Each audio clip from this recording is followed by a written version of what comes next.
নমস্কাৰ 57 লাখমান বাজেটৰ ভিতৰত কৰি থকা এখন ঘৰ যিটো আমি গহপুৰৰ চাইদুৱাৰ কলেজৰ ওচৰতে বনাই আছোঁ বৰ্তমান আমাৰ কনষ্ট্ৰাকশ্যনৰ কামখিনি সমাপ্ত হৈছে আৰু গোটেই ঘৰখন বনাওঁতে আমাৰ মোটামুটি 1 বছৰৰ পৰা 1.5 বছৰ এগ্ৰিমেণ্ট কৰা হয় G+1 ঘৰৰ গ্ৰাউণ্ড ফ্ল'ৰ যিটো হ'ব তেওঁলোক নিজে থাকাকৈ ব্যৱহাৰ কৰিব যিটো 3 BHK হয় আৰু ফাৰ্ষ্ট ফ্ল'ৰত আমাৰ দুটা পাৰ্ট ওলাব 1 BHK কে তো যিটো তেওঁলোকে ভাড়া দিব আৰু গোটেই ঘৰখন আমি 100% কমপ্লিট কৰি দিম মানে A ক্লাছত গোটেই ঘৰখনৰ গ্ৰাউণ্ড ফ্ল'ৰটো কমপ্লিট কৰি দিম আৰু B ক্লাছত তেওঁলোকৰ ফাৰ্ষ্ট ফ্ল'ৰটো কমপ্লিট কৰি দিম আৰু সোমাই গৈ পেলাই ইয়াতে এখন বাৰাণ্ডা আছে যিখনৰ চাইজ আছে 9 ফুট বাই 12 ফুট মানৰ আৰু সোমাই গৈ পেলাই ভিতৰত এটা ড্ৰয়িং কাম ডাইনিং হল ইফালে আপোনালোকে যদি যায় ইয়াতে এটা আপোনালোকে বেডৰুম পাব এটা কমন বাথৰুম আৰু সন্মুখত এটা bedroom drawing cum dining hall যিটো আছে ইয়াৰে 18 বাই 14 মানৰ চাইজ আছে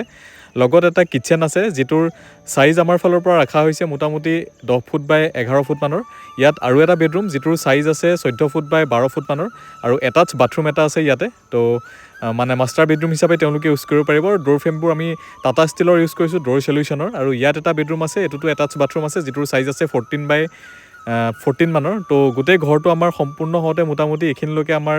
8 মাহ মানৰ সময় লাগিল আৰু বাকীখিনি যিটো আছে ওপৰত ফাৰ্ষ্ট ফ্ল'ৰত তো ষ্টেয়াৰ্ছ দি আপুনি গ'লে মানে আমাৰ ৰাইজাৰবোৰ যিবোৰ দিয়া আছে 4 ইঞ্চি মানৰ ৰাইজাৰবোৰ দিয়া আছে ষ্টেয়াৰ্ছবোৰ আৰু ওপৰত গৈ পেলাই আমাৰ দুটা পাৰ্ট আছে তো ফাৰ্ষ্ট পাৰ্টটোত সোমাই যাওঁতে আমি এটা 1 BHK আৰু ছেকেণ্ড পাৰ্টটোতো 1 BHK তেনেকৈ দুটা পাৰ্ট আছে আৰু এখন বেলকনি আৰু বেলকনিখনৰ চাইজ আছে আমাৰ 12 ফুট বাই 12 ফুট মানৰ আৰু 1 BHK যিকেইটা পাৰ্ট আছে এটাত আপোনাৰ ড্ৰয়িং ডাইনিং হল হিচাপে ইউজ কৰিব পাৰিব এইটো এটা কিচেন হিচাপে তেওঁলোকে ইউজ কৰিব পাৰিব আৰু ইয়াত এটা যিটো আছে এইটো বেডৰুম হয় মাষ্টাৰ বেডৰুম বা তেওঁলোকে যি ধৰণে ইউজ কৰে আৰু ভিতৰ ফালে যদি চাই ইয়াতে এটা এটাচ বাথৰুম যিটোৰ চাইজ আছে 6 বাই 7 মানৰ আৰু উইণ্ডো ভেণ্টিলেশ্যনবিলাক এলুমিনিয়ামৰ লগোৱা হ'ব যিবোৰ আমাৰ বৰ্তমান মানে বনোৱা হৈ আছে আৰু ৰেডি হৈ আছে আৰু ফ্ৰণ্টৰ ফালৰ পৰা আপোনালোকে ষ্টেয়াৰ্ছটো দি ডাইৰেক্ট ওপৰলৈকে যাব পৰাকৈ ব্যৱস্থা কৰি দিয়া হৈছে আৰু ইফালেও এটা ছেম তেনেকুৱা 1 BHK পাৰ্ট এটা যিটো হলটোৰ চাইজ আছে মোটামুটি 18 ফিট বাই 14 ফিট মানৰ ছেম ইয়াতো এটা কিচেন দিয়া আছে কিচেনটোৰ চাইজ 8 ফুট বাই 7 ফুট মানৰ আছে আৰু ইয়াত এটা মাষ্টাৰ বেডৰুম আৰু এই মাষ্টাৰ বেডৰুমটোৰ লগতে এটা বাথৰুম দিয়া আছে যিটোৰ 8 বাই 6 চাইজ